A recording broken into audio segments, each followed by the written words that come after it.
Excuse me, ma'am, is there something that I can get you? Coffee, water, iced tea, I'll take a coffee, thanks. cream and sugar? Just black, thanks. Have you gotten a chance to look over the menu, or do you need some extra time? I think I'll need a little bit more time here. Of course, I'll get that coffee and give you some time to look over the menu. I would recommend the sloppy biscuit is one of our best sellers. You want a refill on your drink, sir? That would be great. Thanks. One new coffee and a refill. Maybe I'll drop a carafe for y'all. All right. So what happened next? Well, from what I can tell, our team at the Green Box ran into some issues. Apparently, there was an outstanding bill. While I worked on that issue, the group met up at the house and began to explore the inside. For what I was told, they canvassed the house under the pretense of city inspectors, and once again, once they got inside, there was a range of odd things that they experienced. I'm told that when they knocked on the door, they clearly heard a woman say, "Come in," but upon investigating the house, they found nothing. I was told that Agent Flux drank some rancid coffee and vomited. He also heard a voice humming upstairs, Moonlight Sonata. Agent Agnes reported seeing a woman in the bathroom on the master bedroom, but again, no one else was in the home. After that, the group gathered the funds for the Green Box and investigated the site. They found some odd items, let's say, including the coffin of a child. A child? Oh no, there's more.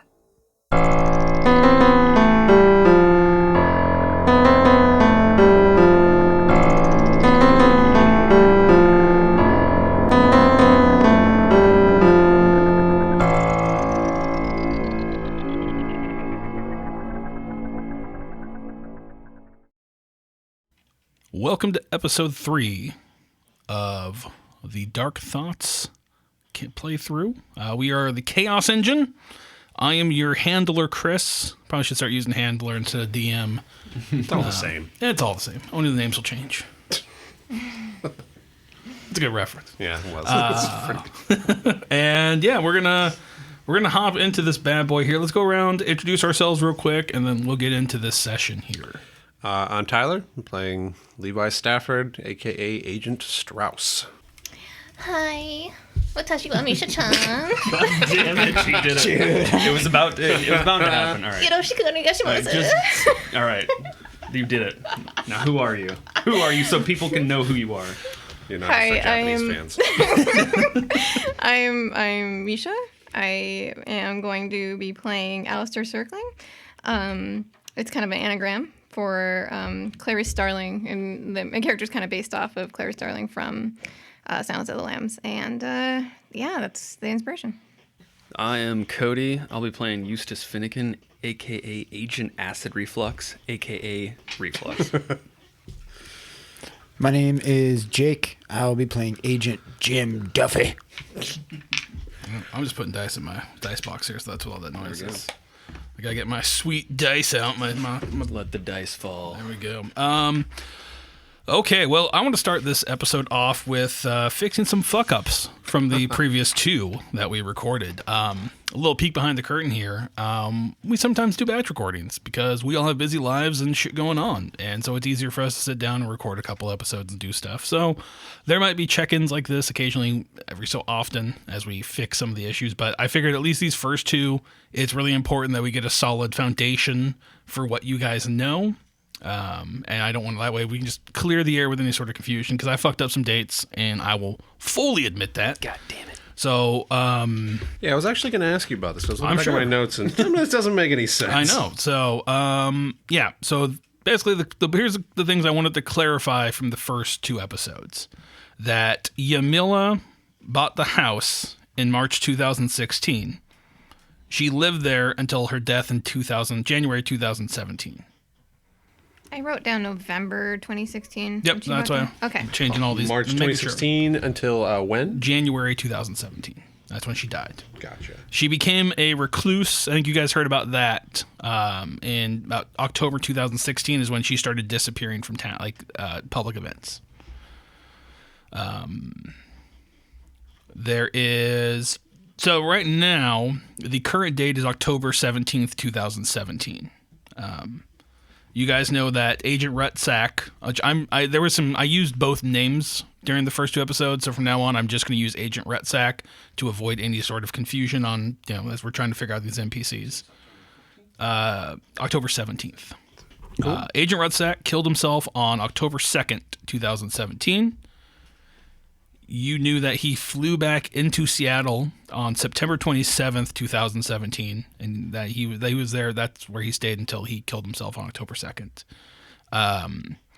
And you know from records that he flew back on August 30th and was there for some time, but you don't know a whole lot of details on that.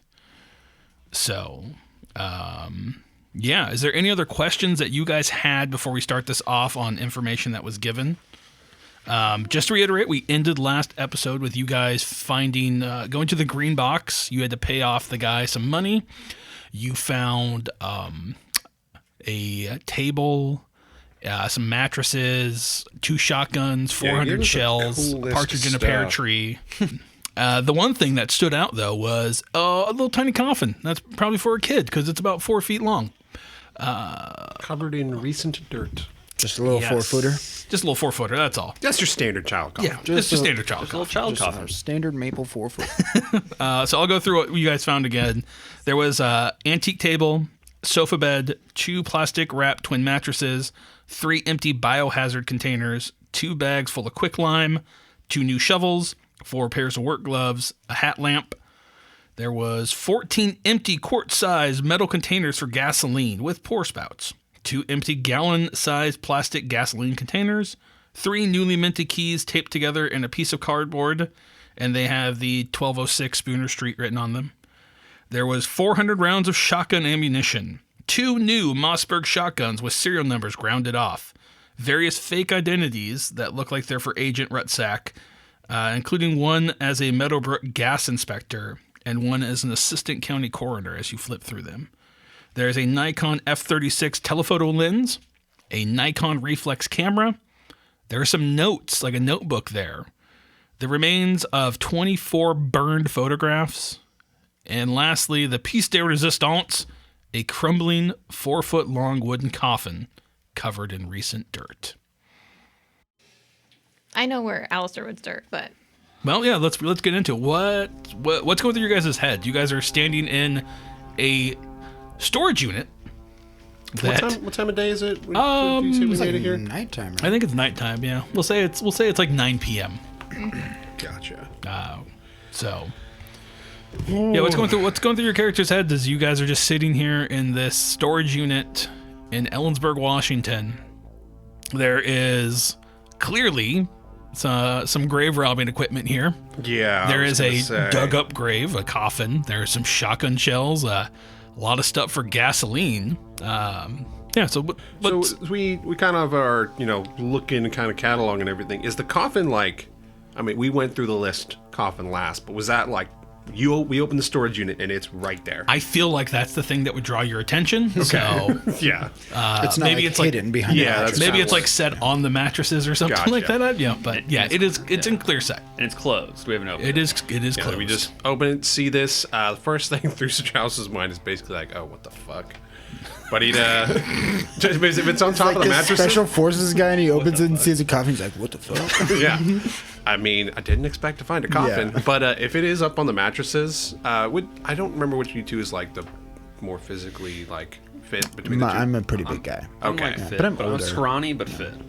It would probably be us moving the coffin. That's what I was thinking. Like, if it's up, my first thought is after kind of a pause, it is closed. Sorry, it's completely closed. Yeah, he would pause and kind of like a quick scan of the room, just look at Duffy, be like, "Do you want to help me get this thing down?"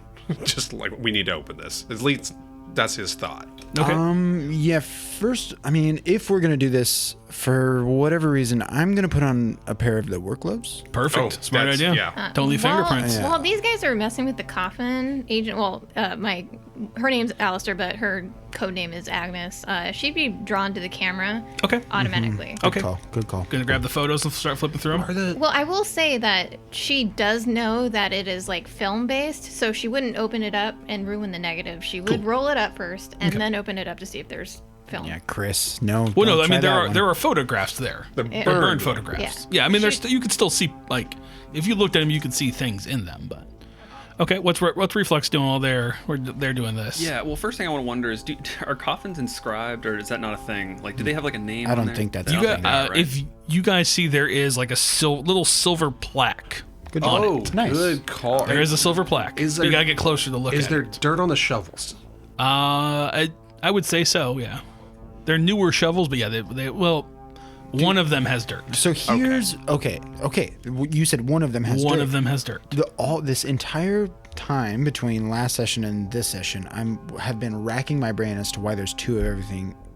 We haven't heard about Agent Rucksack having a partner in this, Right. Very true. but I mean, It makes sense that he would have a partner. And though, there's right? there's a journal right there. Yeah, we Yeah, need to. yeah. We Let's need to just- look through the journal. alright. but- So- and you can't move a fucking coffin. Okay, so by you guys are yourself. gonna pull a coffin down. While that's going on, we see Agnes go over, start going through the camera, like rewinding the film. Are you gonna look at the photographs too that are there? Yeah. Okay, Rudsack, what are you doing? Yeah. So Sorry, not after- Rudsack, or Reflex. Reflex. Yeah. After thinking about the inscription, Rudsack's I here. just kind of call that out. But then I want to go dig through the rest of the ingredients. Like, I'm an engineer, so I want to like look through like the gasoline containers and like dig through some other stuff. see if Okay. there's anything. Yeah, so you start kind of digging through Reflex, and everything's empty here, but they're all gasoline. So I mean, you're starting to get the idea that maybe someone was going to do something with a shit ton of gas, and they needed to get it somewhere. I think that's what the main vibe you're getting from it. Was it one of the fake IDs from the gas company? It was, yeah. Good catch. You know that quicklime is typically used for. Fun fact: that's what John Gacy used on the bodies underneath his house to help To like decompose the bodies. dissolve them Yeah, so you know that's what quicklime could be in used those for. in barrels. this. Was it just to get rid of this body? You don't know. Yeah, I mean, we hoist this coffin down. What is it? A little we're plaque? gonna get there. Okay. Agnes, you start going through the photographs, and as you like get to the camera and open it, there's no film in it. And as you start flipping through the photographs, they're all burned, and you really can't make a whole lot out of them. But you do see most of the photos, like you catch pieces. And now that you've been to the house on Spooner Avenue, they are from the house. They're just so you like see the chandelier in one shot, or you see like something in the garage that reminded you, like the breaker box. You see kind of in the background, but everything else is too destroyed on them to fully realize what they are. I'm out. This is too scary. You guys pull down this coffin, you get it onto the ground, and there is a small metal plaque on the hasp, like with a hasp on it, and it says Anton Ture, Anton Ture with the little dash above it, 1957 to 1966. Oh, that's an old ass coffin right here. What? 1966. Yeah. So 9 years old. Do you open it? no. Okay. I don't know. You don't Maybe, wanna maybe open? we should. I mean, let's chill for a second here. So we got the he's- gasoline. We got the coffin. I would suggest probably calling the antique lady to get her recommendations on, because there's some of these things that we want her to look at. Like, I don't know if she'll What would know you about do a body. with well, not the body, but like the a table. 50-year-old Right, yeah. coffin? There Yeah, were some I- other antiques though. What's the yeah. price range Yeah. on this? Yeah, So there was the table in here, the chandelier, the mirror the wall. mirror wall. That's what I have written down. Yeah. I mean, and we didn't know. Chris just said that the chandelier was old and had like kind of ratty wiring, so we don't know if it's an antique, but it kind of, to me, kind of leads to it. But Yeah. I think getting her insight. I mean, I kind of want to figure out what this body Well, is. journal first, right? You got the journal too, yeah. Let's look at Yeah. that journal. Let's see what's up. Yeah. Strauss, after seeing the little plaque, be like, oh, maybe we don't want to open this yet. What if you like jiggle it? If there's like something moving in it, then you're Don't like, there is a body. Yeah, when we were moving it, Jim Duffy drops it. He's like, "Oh shit!" No, if when you lift it, you definitely hear something inside. Like you, Oh, as you were like, if boy. you like jostle it, you can hear like something rubbing against fabric. Okay, so you guys find these like notes. They're just pages of notes. Like they look like they've been torn out of a notebook page, and they are filled with Agent Rutsack's handwriting. The first page is pretty coherent. You can read through it. It has like information on it of what's going on in his mind. Was it like a journal? It's like he was writing stuff diary? down on paper and he just kind of put them all together. The later pages become like just more increasingly like bizarre, and it's like almost like he's writing like math equations that don't make sense on them. Does anybody have a psychotherapy at 30% or human above 60? I have human above. Oh. I have 80 human. Okay. I have 80 psychotherapy. Cool. Nice. Damn. You both would know that this is that Agent Rutsack was nearly psychotic when he was writing, like when this part of the notes were written. But you, who has the journal? Who's flipping through it? I imagine we are probably still over by old Anton. So it would be me. There you go. Cool. You find a page with Donnelly's handwriting. Chris has handed Misha a physical piece of paper. Thank you. Yes. This Hopefully- is analog right here. I will do my best if you can't read any of the handwriting to make sense of it. Is this like something later in the journal? You have This to is like the first page of the journal where have it to makes sense. read it as Agnes. Real, yeah. Agnes has an accent. I gotta get okay. Yeah, gotta get in character. Shake. Channel that character. Channel. Fellas, I found something you might want to pay attention to before any opening of the coffin happens. There's some creepy shit going on. So this is from Agent Rutsack. It's from his handwriting, I believe, from what I've seen in this particular storage unit. He goes on to say, Teray, which is the name on that coffin, not dead, question mark. There's a question mark behind. Wow, it says Teray not dead? Question mark. What? The house, question mark. Only at night, question mark. Grave, no question mark. Below grave it says shovel, gloves, headlamp, cash. What? It says burn it, question mark. Cease, Crease tried. Crease tried? Didn't work. He tried to burn it. Okay. Others talked to survivors. Canadian mental health laws. Music from dining room. Heard that. It didn't exist. Laughter and noise upstairs, which we did hear. Someone else in the house, question mark. Is Rari? No. Seems like there's a flag sort of gesture underneath that. Returning calls. It's sorry. That you would know that's the former owner. Oh, okay, cool. Hobbs, getting calls, no one on the line, question mark. Okay, so Isari's not returning calls. Gotcha. Who? Isari's not returning calls. Yeah, not returning calls. Hobbs getting calls, no one online, question mark. Who's Hobbs? Yeah, it's like, who's Well, Hobbsies, it's Hobbees. Yeah, Director West is your director. Yeah. What was? Oh, yeah. No, go ahead. Okay. A little bit more. Falcon Death, question mark. Core over, question mark? Coroner. Coroner? Oh, coroner. That is definitely coroner. Wheeler Furniture, books, paper, question mark, estate, question mark. Talk to it, thought, knew my name, and knows I'm watching. Ooh, talk to it. What's it? Still no movement, open house next week. Buy it, burn it? He's considering. Yeah. it's like, So I wanna take a it says peek at this. Teray not dead / roaming the house question mark / only at night question mark / grave. So yeah, everything else. Yeah, the only thing it was Falcone death question mark coroner question mark, and then it talked to it tonight. Knew my name. Knows I'm watching it. And then the only thing that came out there is Hobbs. Hobbs is another thing that pops up that you guys don't. Yeah. Yeah, so what the fuck? So I think it's maybe Falcone death. Yeah. Falcone is in like a, and then Wheeler Furniture, books and paper. Are these all just different people? Wheeler, you have to look into this stuff. You got a lot of names there. That's a lot of info. It's a lot of info. So it sounds like he tried to either burn the coffin or like get it open, and he couldn't. I forget which he's referring to. No, he tried to burn it and it Something about didn't a burn. crease. I think he said he tried to burn it and it didn't burn. Well, Somebody tried. Yeah. Somebody named Crease tried. Crease to. tried, yeah. oh, okay. So you'd have to go probably look at town history and see if you could find out. You have to do some research into history and figure Figure out out who Anton Toure is. Well, he's right in front of you. Well, Abundance. He was the mayor. 9-year-old mayor. The 9-year-old mayor. The boy mayor, Anton Teray. Yeah.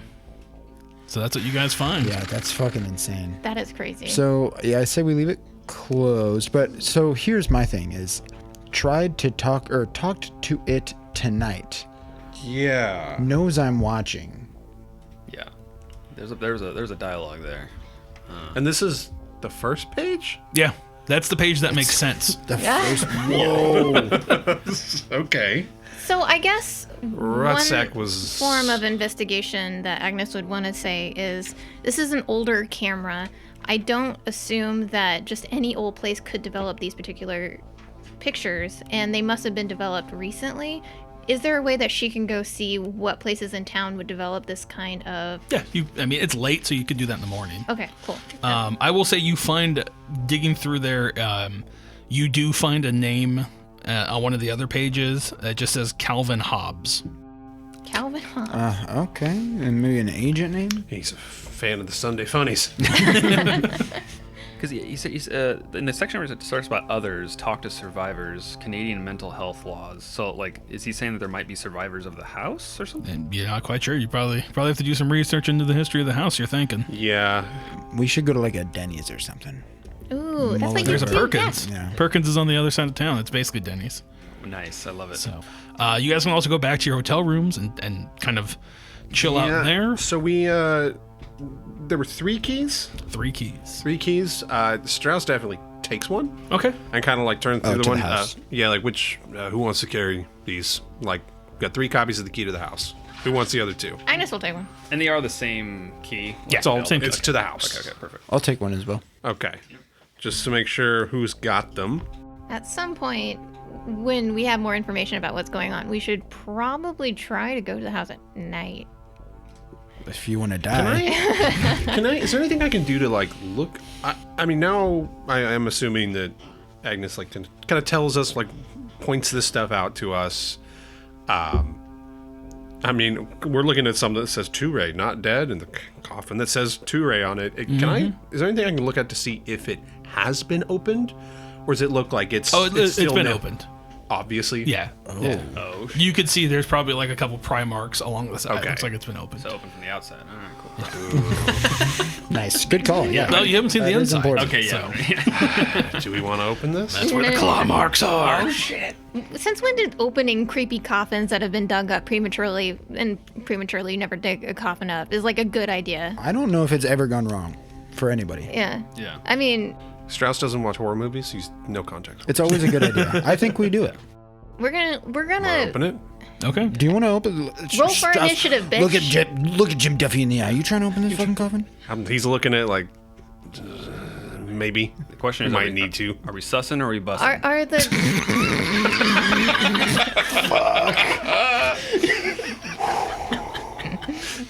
Well, I for one am always personally bussing. Oh, goddamn. I wish I could give some sort of reward for that. Like, I mean, we don't have hero points in this, but Advantage die. I'll give you an advantage die for that. That was good. Good job. Yeah. Just roll, just roll the dice. Like roll whenever you roll like the D100. Just roll that twice and take the lower. I'll give you that. Word. That was too goddamn good. so I forget the gasoline. They're all empty. They're all empty. Yes. Okay. All right. So Jim Duffy is going to just kind of casually, if he's talking to Levi over by the coffin, he's just going to put his hand on the, like, where he presumes the coffin lid is, and just kind of like gently try to open it and see if it sticks. Is it open or does it? You hear like a soft creak as it starts, as you can lift it up pretty easy. Why does it have to I be easy? take my flashlight, come around that side, and aim it in the little crack as he's Okay. lifting it. You aim it in, and you're kind of looking down in there, and you just see a decomposed body of a young child. Okay. I need Wow. you to roll sanity. I mean, okay, I'll roll that with you because I was. Okay. Boom, passed it. 18 under 59. Nice. 26 under 54. Cool. Yeah, so you guys don't take any. You've seen the dead body before. This is just it's so decomposed that like there's no smell as you open it. Like nothing wafts out. It's just you see a skeleton, a little skeleton in there. Is it 55 years decomposed? Yes. Oh, it is. Yes. If you were if you asked, do you have any sort of medicine or what would that Well, be? I mean, I've seen like a recently deceased. yeah, you could body, tell this thing is it's a old dead ass body. There's nothing there that nothing reaches out. It's just a small. Might expect to find in a 50-year-old cop. Mm-hmm. Okay. Why did he have this in the storage? Maybe so it doesn't wake up as a zombie and terrorize the community. That's relevant. I want to say Agnes can try to do a forensic check, but like I don't think Agnes would want to look in a creepy ass coffin. I get that. Yeah. Yeah, that's fair. Yeah, and I would say if you go through, like, if you kind of keep reading through some of his notes, give me a human on that, Agnes, as you kind of read through there. I have an 80 on human. Oh, then I'll just give it to you. Okay, cool. Yeah, so you can make sense of like some of the later writings, and you get a sense of like whoever this Hobbs person is, like they were helping him. Like you see a couple notes where it's just like Hobbs dead, like gave me storage unit or something along the lines of just like that, or just like Hobbs won't let me, like Hobbs house, no go, must find another place, kind of stuff like that, like scratched in there with stuff. Okay. So. All right. Do we have our handler's number? Mm-hmm. Yeah. She gave you a phone with it in along. She gave you pre-programmed phones with her number, and then the numbers for the parapsychologist guy, and then The antique lady. The dealer. antique. Yeah. Do I need to send her any sort of like coded message? Like I'm basically just want to see if Director West knows who Hobbs Calvin is. You could just say like, "Hey, got a lead. Can you follow up on this?" or something like that. I think that would be fine. If you text that, you kind of get like maybe a text comes back like a minute or two later. It's just like, "I'll check." So Would there be a way for Agnes to look like the creepy guy that that owns the storage unit place? Is there like a sign-in sheet at all at that place? there Good call. was, but I mean, you don't know if he'll let you look at it. That's the thing. Would Maybe he for another money? 1,500 bucks. Yeah. Maybe you'd have to find out.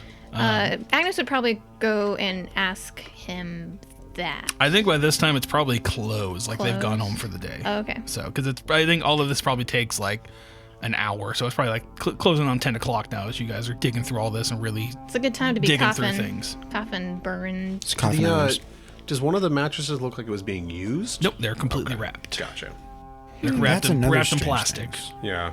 So, The futon.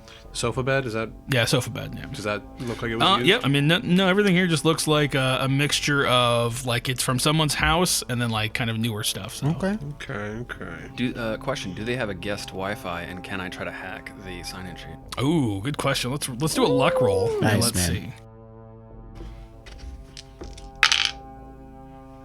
They do not. So, but good. Yeah, that's a good thought. Wait, doesn't he get 2 rolls? Well, I'm rolling with it. Damn it! yeah. Damn it! Classic. Tried. Cool. Yeah. Yeah. So you guys are. What are you guys doing now? You guys gonna go to Perkins? You gonna go back to your hotel room? I mean, What do are you you guys guys doing? want to talk this over, or are we just like, I need a break? Have we like thoroughly searched through everything? Like there was like an antique table. Yeah, the table's just it just looks like an older table. You don't see anything of value to it. Okay, and everything else we've looked through. Yeah, and- everything else nothing else is really standing out. I would feel like you guys feel like you've got everything you can out of this area. Okay, cool. I'm getting the feeling that this stuff just came out of the house. Yeah, same. Yeah, because I'm looking back through what's in the bedrooms, and there were no beds in any of them. Maybe at one point there was, or Yeah. I was planning to move in Yeah. or something. But why a table and 2 mattresses? I mean, Yeah, there's yeah. 4 bedrooms. Good questions. Good Well, questions. I don't know. I think him and this Hobbs person were working together, and I think that's why there's 2 of everything. And I think that they took the mattresses from the beds because they might have been, because he said, "Oh, I can't go stay at Hobbs's house," so I think maybe he took the mattress to come hole up in here. Yeah. As we're kind of like digging through this, Strauss kind of remembers something that I completely kind of spaced on at the house. Okay. Which I think, considering what happened at the house, just us looking around and hearing weird shit, but then Reflux drinking maggot coffee Yes, kind of threw him off a little bit. as it should.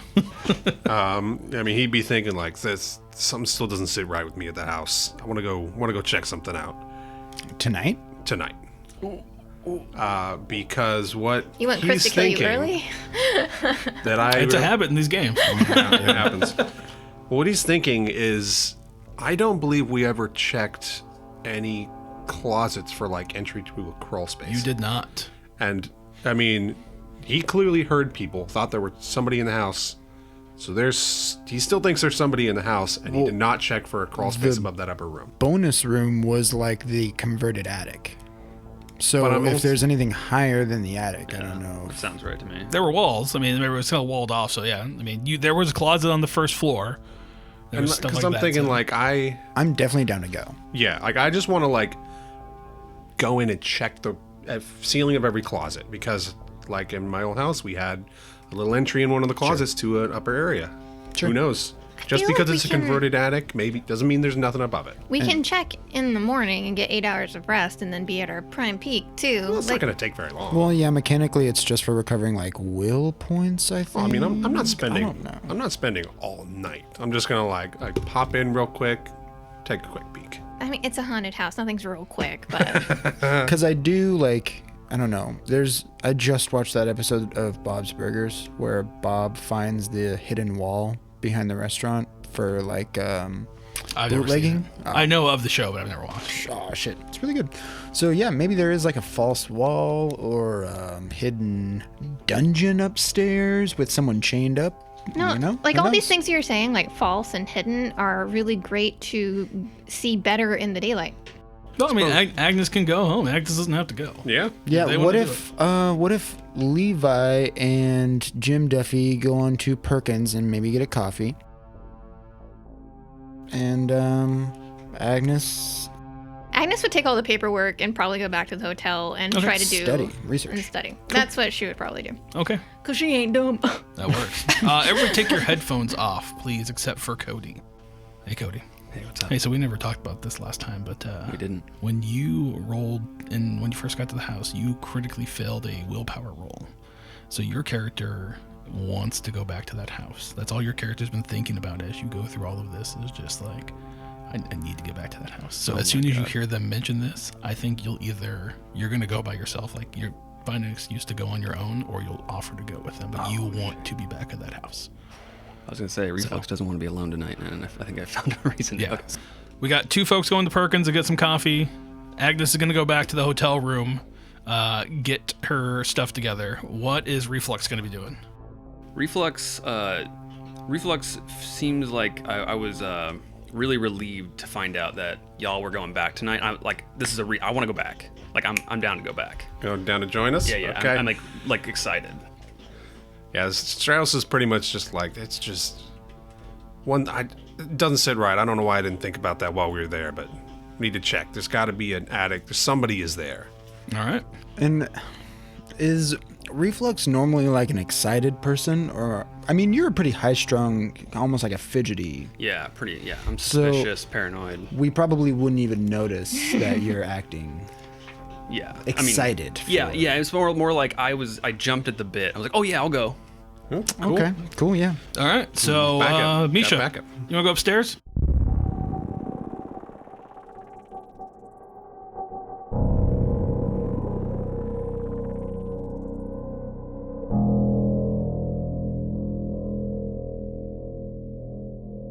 All right. So you guys go to Perkins, get some coffee. Yeah, that was a code word for. Oh, okay, gotcha. Yeah, let's So, go back to. As soon as you guys all get to the car to go there, you guys maybe drive like you're going the direction, then you like Google Maps a different back way so Agnes doesn't see you guys go back to the house.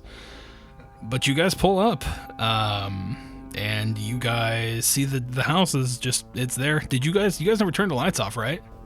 I feel like we would Yeah. have.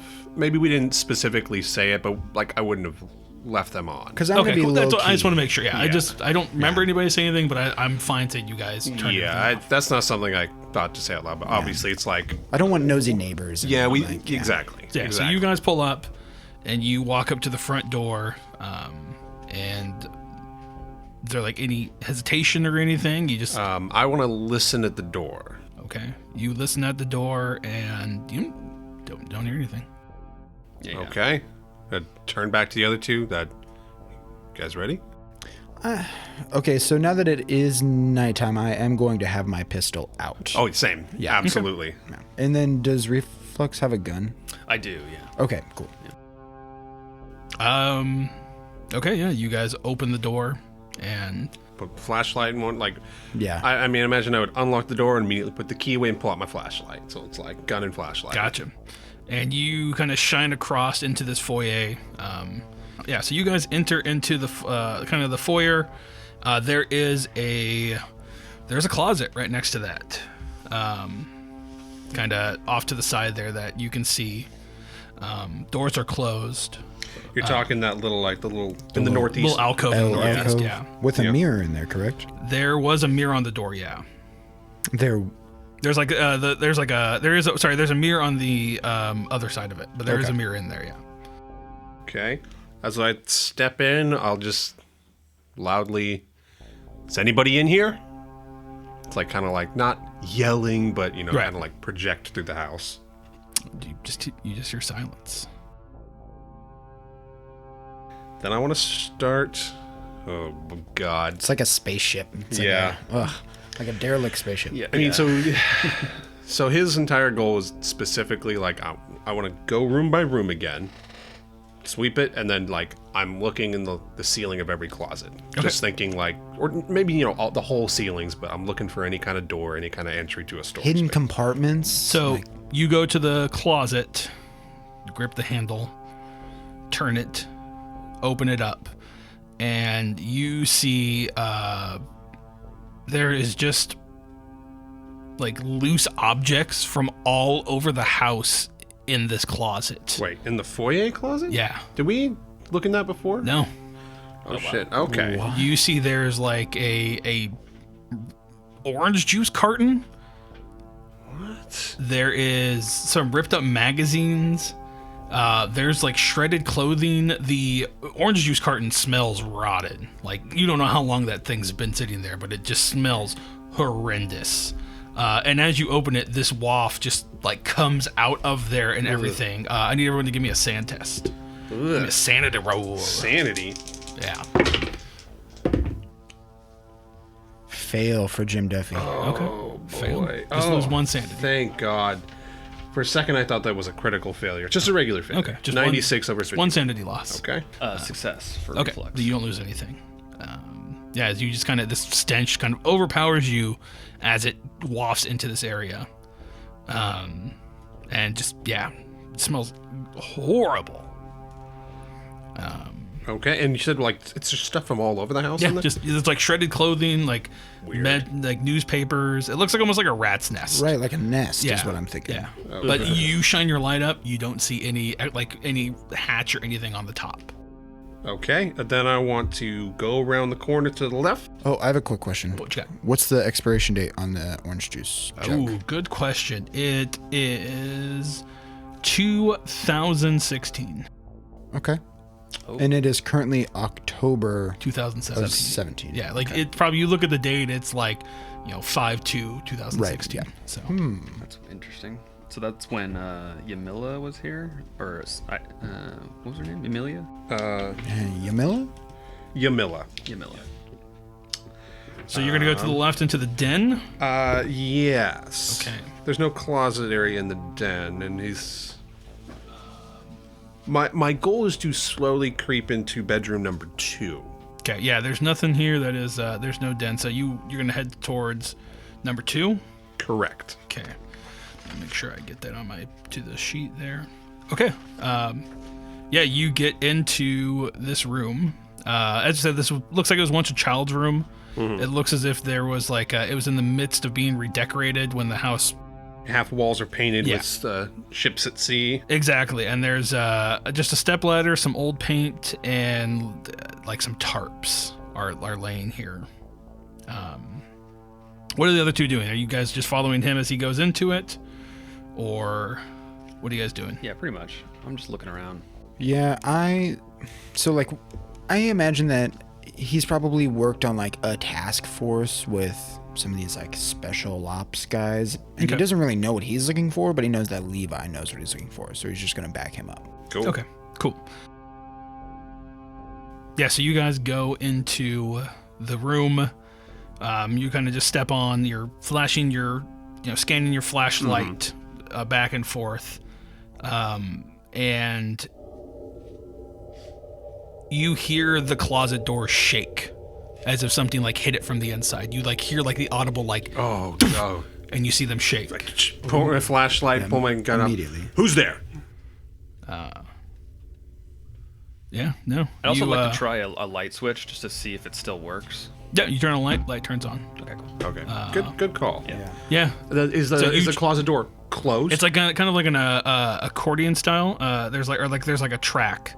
yeah, so kind it's of thing, looks yeah. like I'm just asking on the map it's like a sliding one, but Yeah.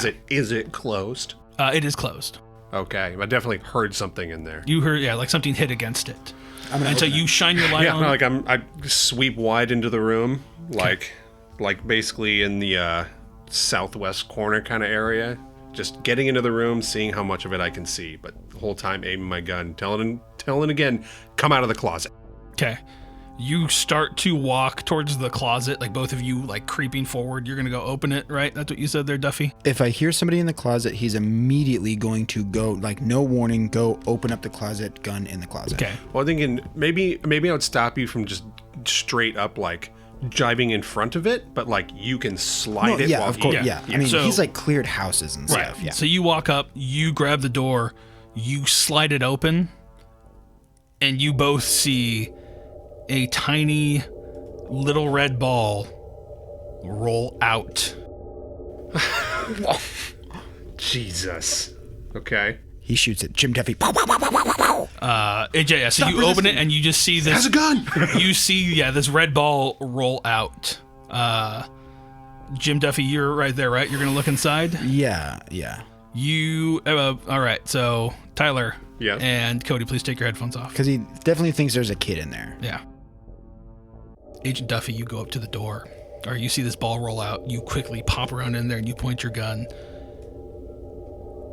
And for a brief second, you kind of in the corner see these two red eyes just staring at you in the darkness.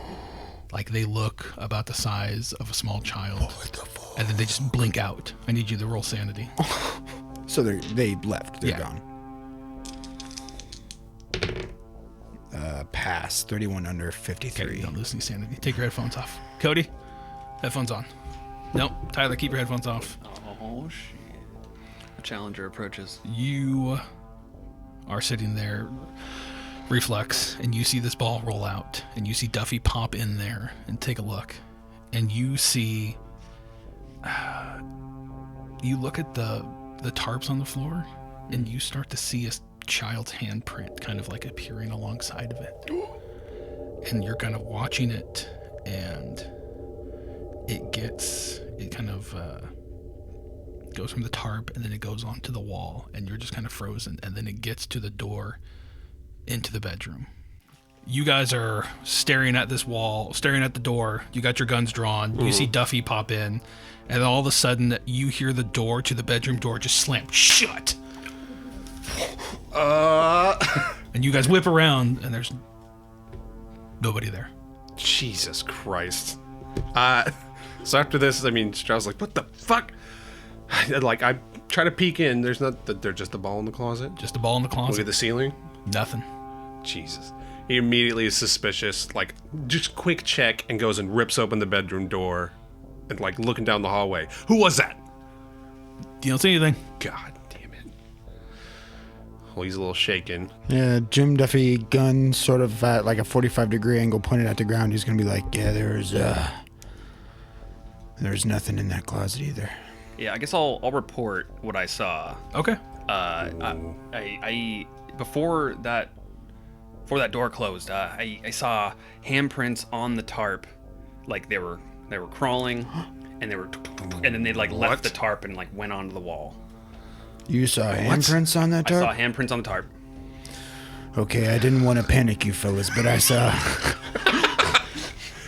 Jesus. in that closet I saw a set of red eyeballs staring right fucking at me, and then they just blinked out. Oh. I've seen something like it out in the woods where I live, but I've never seen something like that just in a closet. I need you guys to give me a sanity roll for that door slamming shut. God.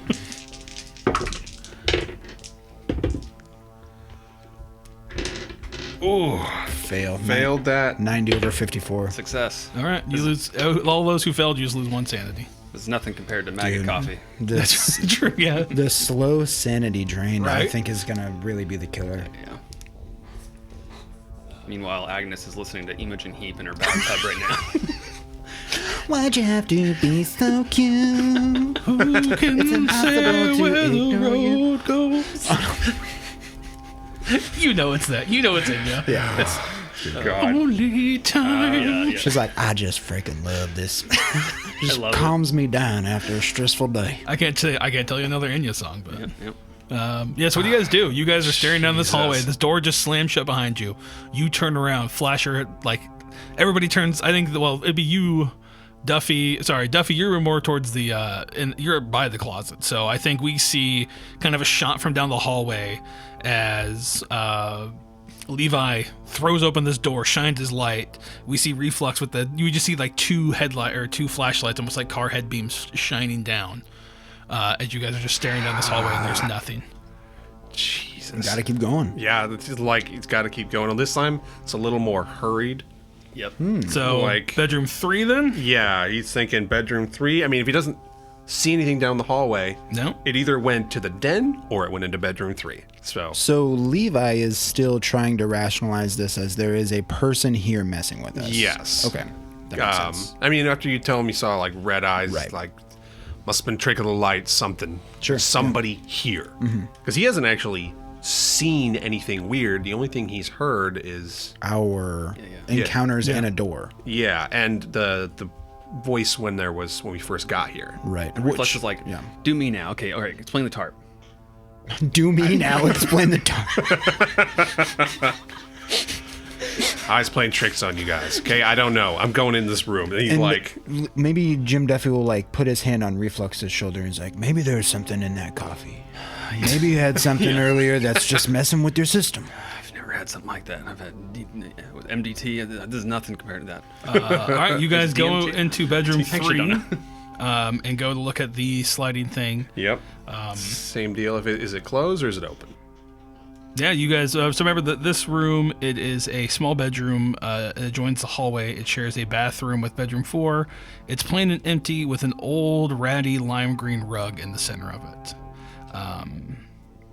And as you guys kind of throw open the blind, or throw open the closet, Yes. nothing, you don't see anything. Nothing in the ceiling doesn't have an entrance? Nope. Okay, there's nothing crazy going on.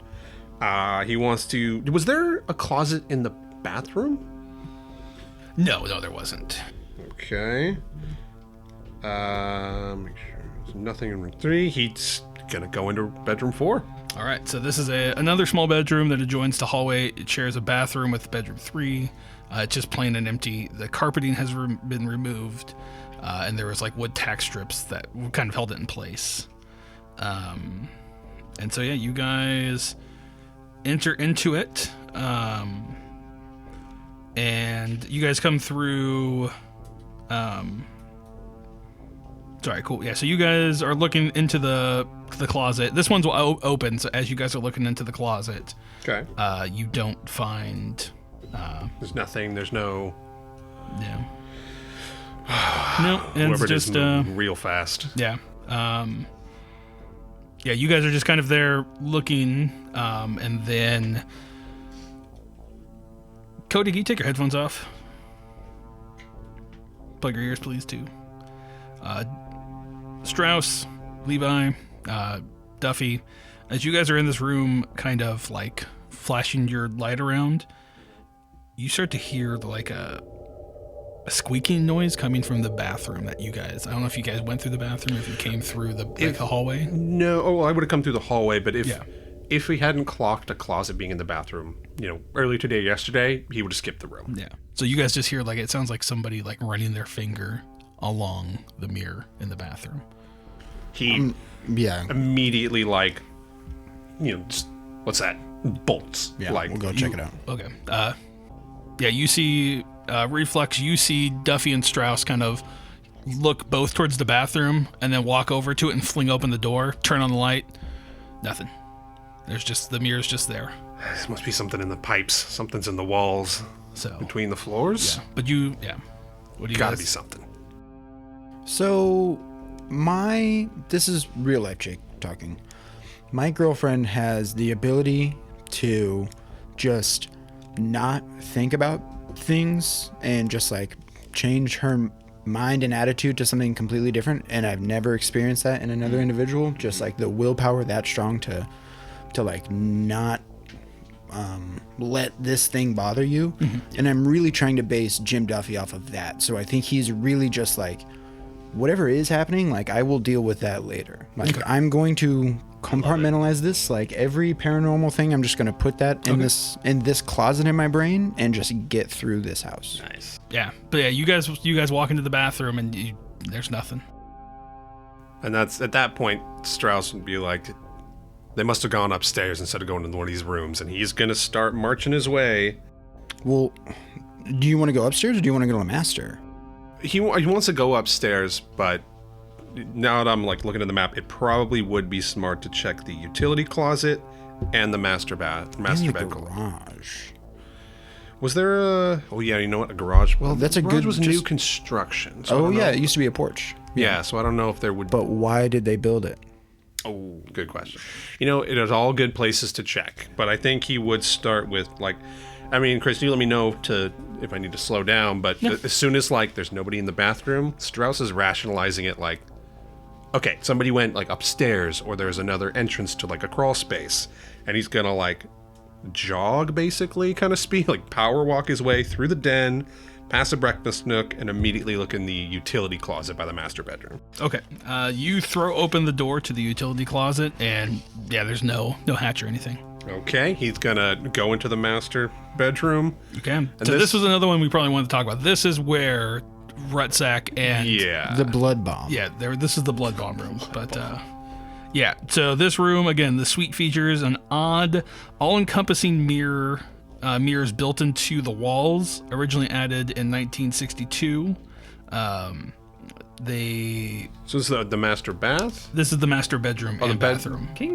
So bedroom has walls. yes. Yeah, mirrors in the it's walls. interesting that they would put those walls in there when little Anton was only 3, or I guess 5. However, there's like etchings around the mirrors, like that seem like they've been there for a while. You get the impression. Yeah. So remember, this is the room where you guys walk in, and as soon as you step in, it feels like you're underwater. Yeah, I was just gonna say that I wrote down that you said it feels like it's oppressive, like Yeah. walking underwater. Exactly. Yeah. So it just feels weird in here. But yeah, if you guys are kind of, I mean, yeah, just taking a quick peek around, and then marching my way into the walk-in closet in the master bath. okay. Is everybody going with them into there? Yes. Yeah. Yep. Okay, cool. And okay, so you guys walk into the master bathroom, kind of looking around in there. And this is where Agnes saw someone walk past a mirror at some point? Yes, Right. She heard. Yeah, she saw someone come in. Like she saw something in this room. And yeah, you guys walk in, and there's water in the bathtub. What? How What? much? Enough for like a bod, like like someone Like to take a bath. Not like this. Is there blood in the water? No. And like seeing that really quick, like I imagine he's like running in, like quick scan, like clocks that real quick, and immediately he wants to do 2 things: check the master closet or the walk-in closet, because he's still thinking that like somebody's in here and they just got ahead of us. Okay. Find them first. If I don't see something in the ceiling of the You master, don't. Nothing. check the temperature of the water. Nice. Good fucking call. Love it. Levi. Jake, Cody, please take your headphones off. Plug I your imagine ears. like because I don't have enough hands for this, Right. but like Yeah. really quick, like tucks the flashlight under his arm and just touches the water. You stick your hand into the water, and it is like ice cold. Okay. And you like stick your hand in. Do you like run it through the water at all, or just like It's really quick, just like more like a swipe through, So just you to swipe check. through? He's thinking like, oh, somebody's obviously fucking here. They took a bath. You feel like a body underneath the water. Like The water clear? Yeah, you stick your hand in and like you splash and like you brush up against a body. I need you to roll sanity. Okay. That is another failure. It's gonna be 1 point of sanity damage. Okay. And like so like you kind of brush your hand through real quickly and you touch a body underneath the water. So you guys would see he dips his hand in the water and then immediately just like freaks out and backs up and then reaches down to touch it again. You feel it. It's like really quickly looks at you two and you just see like this weird look in his face. He goes, "Get over here right now. Put your hand in here." Well, I don't know if I want to after that. There's something in the, Tell me what you felt. he's kind of like stumbling like and he's like feeling along. Like continue. Right. So if you put your hand in and you feel along, Like it's continuing. it's continuing. Okay, it's like and this- like do you do like if you try to trace it? Yeah, he's this kind of He like he goes, "There's a body in here. Put your hand in here." And now he's finally like a little wide-eyed and weird because this, So hold on, I have a question. Flashlight in the tub. no, he's got it like No, I'm saying we are okay, shining yeah. our flashlights in the tub. It just looks like an empty tub full of water. It's just an empty tub of water. Whoa. and he is telling you that he's feeling a body underwater. Jim Duffy is gonna dip his hand in where he imagines the like a shoulder would be. You touch a shoulder. Give me a sanity. Holy shit, dude. This is awesome. 13. So, dude, Jim Duffy's really keeping it You together. you don't lose any sanity, but you are clearly you stick your hand in there and you brush up against like cold flesh in this water. Is there a drain in the tub? There is. He's gonna reach out and drain it. That's a smart He's gonna idea. reach down and unplug it, and he's gonna like go to reflux and just like sort of I don't know. I kind of like want to don't do. even do it. I kind of want to do you one better. I want to stick my head in there, see if I can see something. No, I don't know if Jim. I think I might try to stop. it. Yeah, Strauss is jumping. Just your hand. Just touch You it. guys, so you drain it. You hit the thing. You hear the water start to swirl around, just start to drain, and you all watch as this water drains. It drains around a body.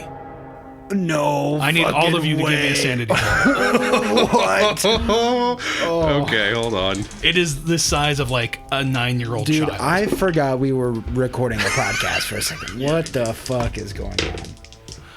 Dude, 42 under 52. 40 Wow. under 56. Nice. Finally passed. That's gonna be an 88 for a crit fail. So I think that's maximum. Max sanity. You take 4 points of sanity damage. Do you want to project that onto a bond, or you want to take that? Under your AI. I don't know what your breaking point is. So Yeah, no. My breaking point is 40, and I'm at 48, so it doesn't break Okay. me yet. So I'll leave it up to you. If you want to project it onto a bond, you can, or you can take that damage. So maybe this is for the viewers too, or listeners. Like, so if I project it onto a bond, what happens to that bond? They just get. So you're gonna roll. You roll a d4, and you take that many willpower points and damage, and then you subtract however many points, like whatever the difference would be. So if you took 4 points, you rolled and got like a 3, you would take 1 damage, and that you would take that many points to your bond. Okay. But you're gonna lose willpower points for whatever you roll. I think that's what the rule is. Oh, okay. Tyler's looking it up right now. Yeah. And you don't lose willpower points if I just take the sanity damage? Yeah, you'll just take sanity damage. Gotcha. But the issue is if you hit a breaking point, you're gonna get a Condition. condition. Yeah. So I'll leave it up to you, whatever you want to do. But I mean, that's a lot of 4 is a sanity. lot. 4 is a shitload. And then also, so it sounds like there's will point damage. I didn't really dive in that. What's the effect of willpower? Mine You crit- you lose it and then you gain it back if you get a full night's rest. Okay. But the lower, once you get 0 will points, you're out. You're done. I think at like 1 and 2 will points, I think you like fail all of your there's- checks, but you're still alive. Yeah. But you just like fail Once you lose all your skill willpower checks. points, you basically just snap. Yeah. Then Chris, you had it right. It's Okay. roll 1d4. You spend willpower. And You lose that many you lose Yeah. that many willpower points. Yep. And then whatever the difference is, you take that off of your. So you could roll a 4. I think I'm gonna try to roll. I think. Okay. So what is the official rule? Is I don't talk over you this time, Yeah, Tyler. no worries. The official roll, you may spend willpower to reduce a loss. Your amount is always 1d4, so I imagine even if you could potentially still lose a lot of sanity if it's a higher roll. But yeah, if it's like a D8. Yeah. So roll a 1d4. You reduce your willpower by that much, and then so long as you at least have 1 willpower left, so I imagine you're not down that far, you reduce the sanity loss by the amount of points. Nice. And then, like I said, a bond score goes down by the exact same amount. Perfect. All right, here we go. I'm rolling a d4. Okay. I'm projecting this, subconsciously. So backstory. I live in a kind of isolated cabin, but there is one relationship I've built with the coffee stand girl nearby, and that's like kind of like my one sort of my interest that I'm in. So here we go. I rolled a 4. Nice. Okay, Hey. that's dope. All right, Nice. You just somehow compartmentalize So it. you were good. You compartmentalize it. You just like fucking freak out on her one day. I said no fucking nutmeg.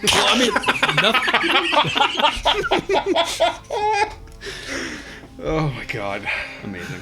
All right. Well, yeah. And so you guys watch this bath, and the water like slowly goes around a child's body in this tub, and then the water slowly goes down the drain. What do you guys do? So this might not even work, but from what we saw of the body of Anton, is it the same relative size? Yeah. Okay. Okay. Is it still in the tub? If I put my hand in there, is there still? Do I still feel an invisible body? You put your hand into the tub, and there's nothing there. And we'll see y'all next week. Shit.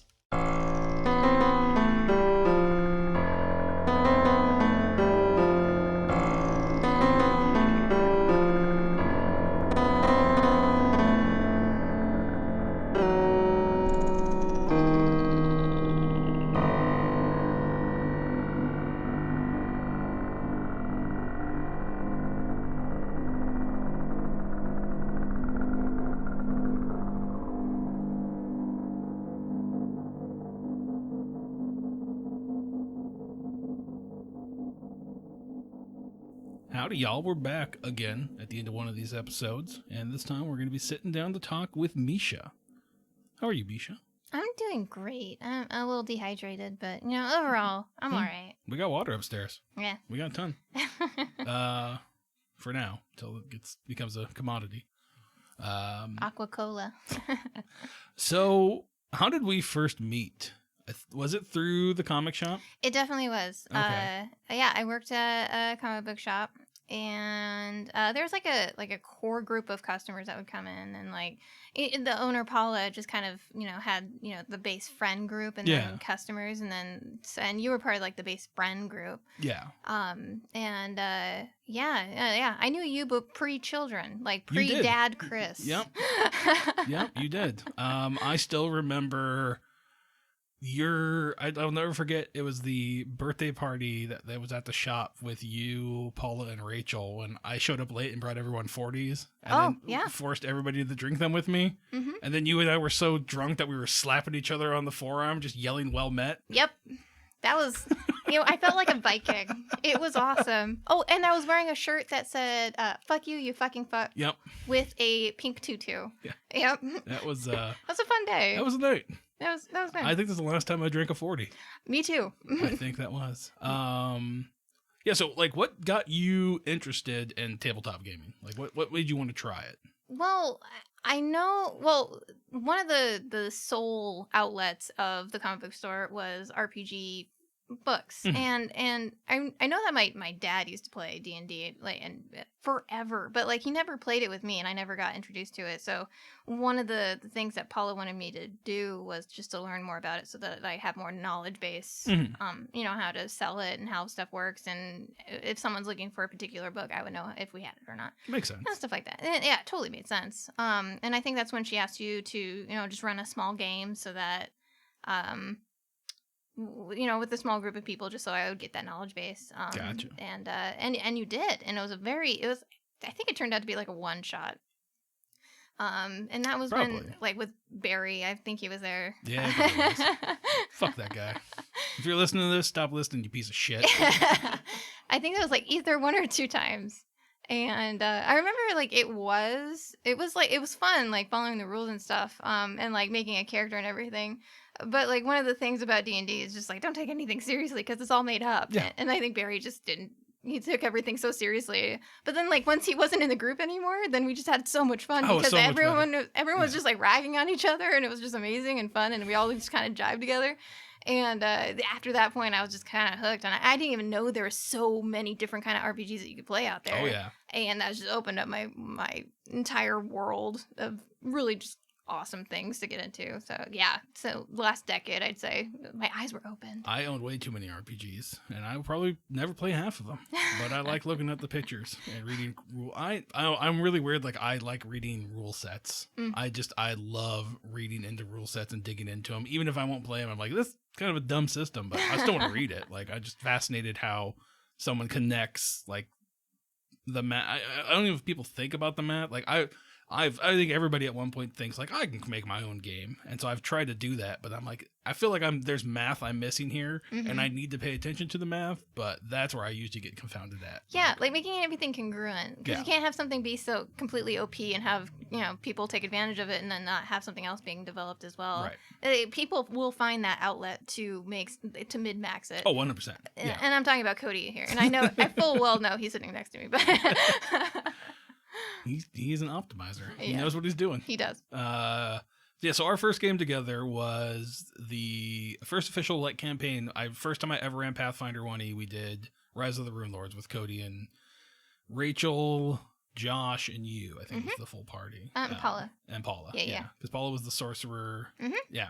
So that was a lot of fun. That was a cool game. I really liked that story. I wish we would have finished it, but things happen with games. Yeah. They fall apart. Yeah. So, so what made you want to do this podcast? I know, I think back when before we started talking about doing a Pathfinder 2E game, we talked about doing a podcast. I know I talked about doing a podcast with you, Rachel, and Paula before. Yeah. But I was never quite sure if they would want to do it. Like, I thought they liked the idea of it, but I didn't know if it was something they'd want to do. Yeah. So- I think it was just kind of the subject matter, because a few years after that, you started talking about doing a horror podcast. We did that. We did Podcast Massacre for a while. Yeah. And that was really fun. I wasn't really I did listen to podcasts a lot in previous jobs, but then I kind of fell off of it because you can't really listen to podcasts when you work in a comic book store. Right. But I don't know. I was just kind of like, you mentioned doing like a horror podcast, and I love horror, so it was just kind of an excuse to watch these all these horror movies that I probably wouldn't have watched in the first place.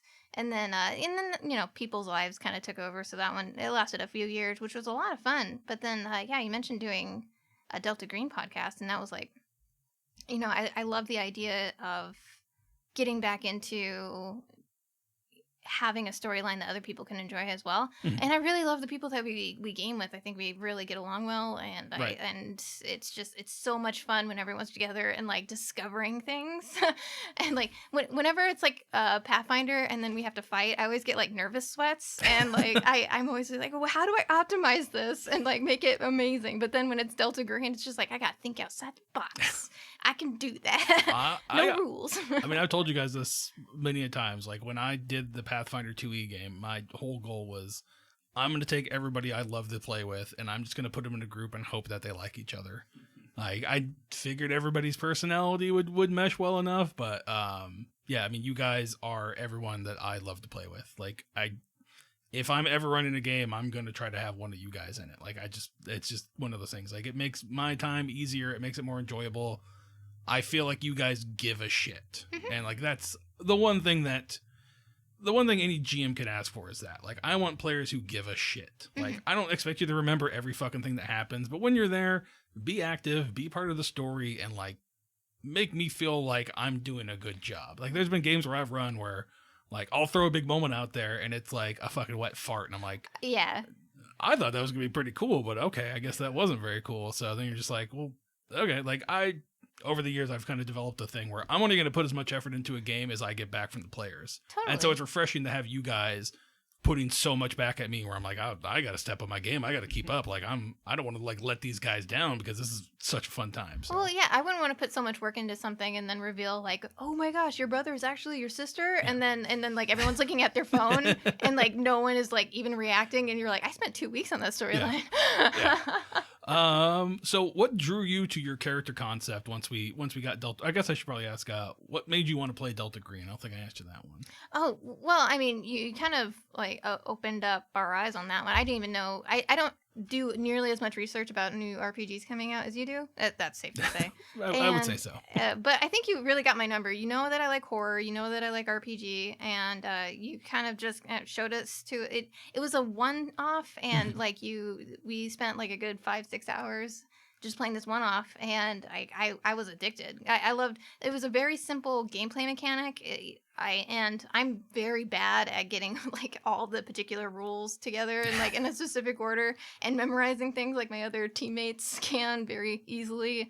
I just don't have that mental fortitude to retain that information. But with Delta Green, it's just so simple. So all I can really concentrate on is like what I feel like I'm strong at, which is just like creative outlet. And I'm really good at thinking outside the box and thinking on my feet, being impromptu. Like I feel like those are my strong suits. So when I don't have to rely heavily on rule sets and be like, oh, I can't do this because you can only move 5 feet while you're like, right, exactly. It's like, oh, now I can just be like, oh, I'm just gonna shoot it out there and see if it works. And like having you respond in a way where it was like you don't shoot it down because it's not part of the rules. You kind of like you walk it through to its end, like that. That's really cool to me because like you also have to think about like, oh, how would this play out? Is it part of the whole thing is just really well put together, and the game is absolutely amazing, and having everything be spooky. Oh yeah, spooky's worth that. I love the spooky. So as you were kind of creating your character, like what drew you to whatever, like the kind of concept you wanted to do? Like I know you said you based your character heavily off of like Clarice Starling. Sorry. What drew you to wanting to play a character like that? Well, one of my favorite movies growing up was always Silence of the Lambs. I loved Silence of the Lambs so much. I have a Death Hawk moth tattooed on me. That's how much I love Silence of the Lambs. Very true, yes. And it was only until later that I found out that Hannibal Lecter's little sister in the books is named Misha. Mm-hmm. So then that made me even more obsessed with the character, obviously. So I read all the books, and then I just became obsessed with the character Clarice Starling because I thought she was just like a very strong heroine. And when we were supposed to develop some characters for Delta Green, I thought that like who would be a good character that would come across as like a good agent in media that I've already seen.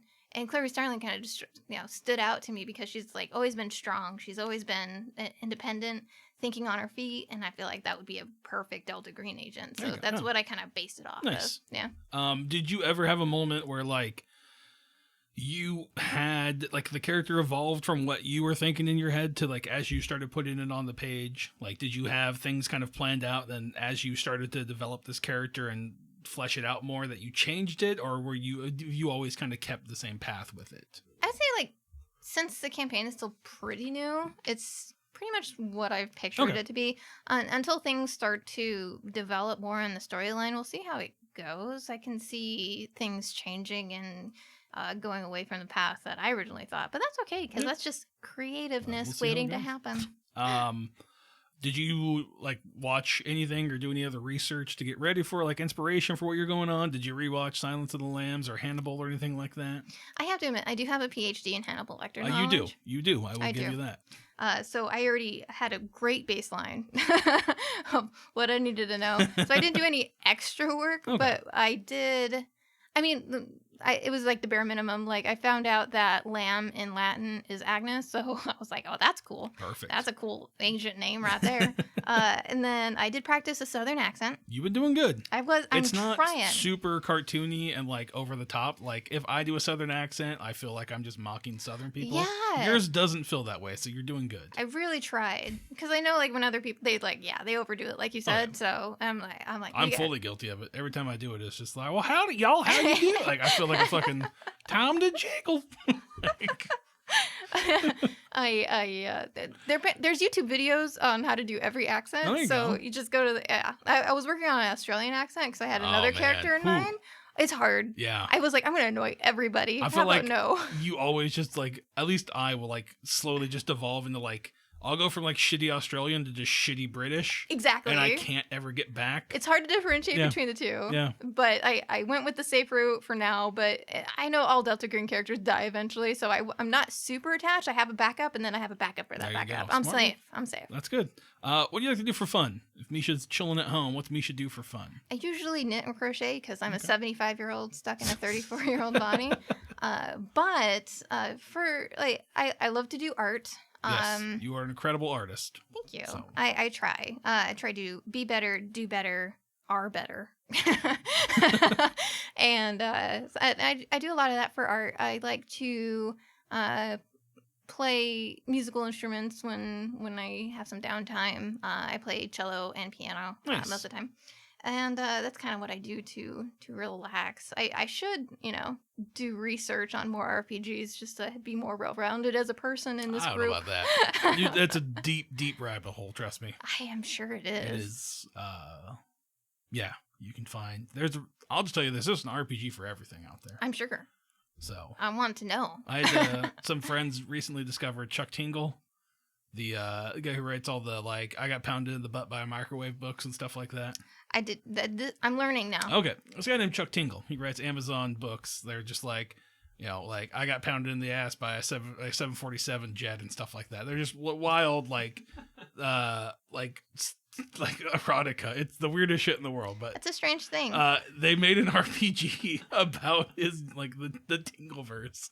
And that is something that exists now. So, like I said, there's an RPG for everybody. I mean, I would have questions about it, but I feel like that's Definitely. But it's just he's made money off of these just like ludicrous, like erotica novels, like the just most asinine things you could think of, and he sells makes money. good off of for it. him. Yeah, absolutely. I mean, I've never read an erotica novel, but he's killing it. So. Last question. Do you have any social media that you'd want people to follow you on? Anything like that? Sure. I have an Instagram that I use most often. I kind of gave up on Facebook. Who hasn't? Yeah, that was just terrible. Fuck the Zuck. But you can find Even me on though Instagram's Instagram. all by him. I know. You can find me on Instagram at Misha Mouse. It's MEESCHA Mouse, and I'm the only Misha Mouse, so There you go. that's me. All right.